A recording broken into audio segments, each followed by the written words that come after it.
Hi mga Lods, welcome back to my vlog. At dito kami ngayon sa Aurora.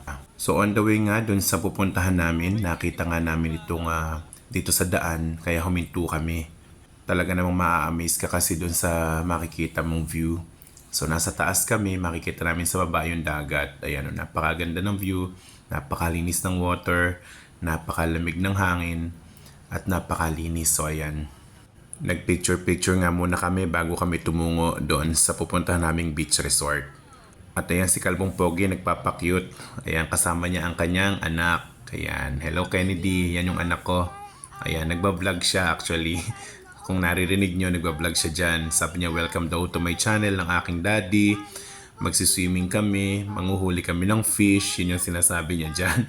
Pero wala kasing sounds masyado kaya hindi nyo maririnig. So tara mga Lods, ikot-ikot tayo para makita pa natin yung ibang view dito. So napakarami nga pala ditong mga turista dito yan sa Aurora. Maraming mga nagpapapicture kasi ang ganda talaga ng place. Ayan, nagbablog na naman siya, nagbablog na naman ang aking anak na malusog. Sa isang beach resort kami pupunta na kung saan karugtong din ng beach na to. So ayan nga ang aking anak. Di ba, ang lusog-lusog, kamukha ng daddy niya.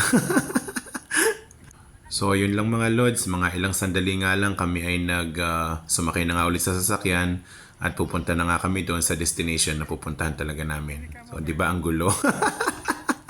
So, mga Lods, kung may naghahanap kayo ng pupuntahan na presko at magandang tanawin, dito kayo pumunta sa Aurora.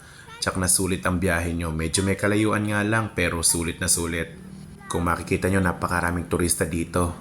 Madaming mga beach resort, marami kayong pamimilian. Kaya talaga namang nag-enjoy kami dito. So anak, paalam ka na.